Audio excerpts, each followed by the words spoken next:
most of Australia's first home buyers in Victoria. Adelaide Bank and REIA report. More first home buyers purchased in Victoria than anywhere else in the country during the September quarter, but their numbers dropped nationally and statewide from last year, a new report states. Almost a third of the first home buyer purchases of Australian property in the 3-month period were in Victoria, despite Melbourne house prices increasing out of reach for many, according to the latest Adelaide Bank and Real Estate Institute of Australia Housing Affordability report. But first home buyer loans in the state decreased 2.1% from the same period last year and 10.8% from the June 2016 quarter. Adelaide Bank General Manager Damien Percy said this was in line with the national trend. The number of Australian first home buyers decreased by 6.7% during the quarter to 21,825, a decline of 5.8% compared to the September quarter 2015, and the lowest figure recorded since ABS records began, he said.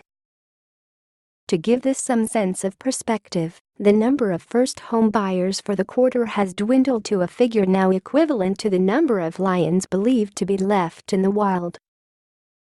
First home buyers now make up 13.2% of the owner-occupier market, with all states and territories recording decreases in first home buyers over the September quarter 2016, excepting Queensland and the Northern Territory.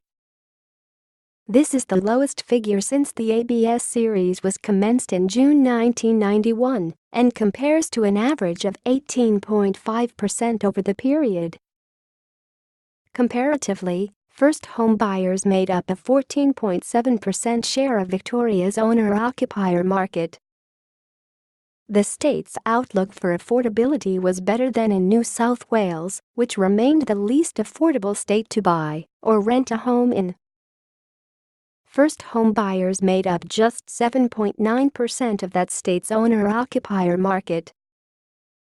Meanwhile, over the quarter, housing affordability in Victoria remained much the same, with a 0.1% decrease in the proportion of income required to meet average home loan repayments.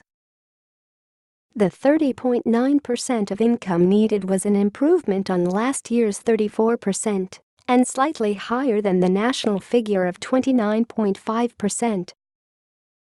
REIA President Neville Sanders said the national proportion was an increase of 0.1% on the June quarter, but still at the lower end over the past 7 years.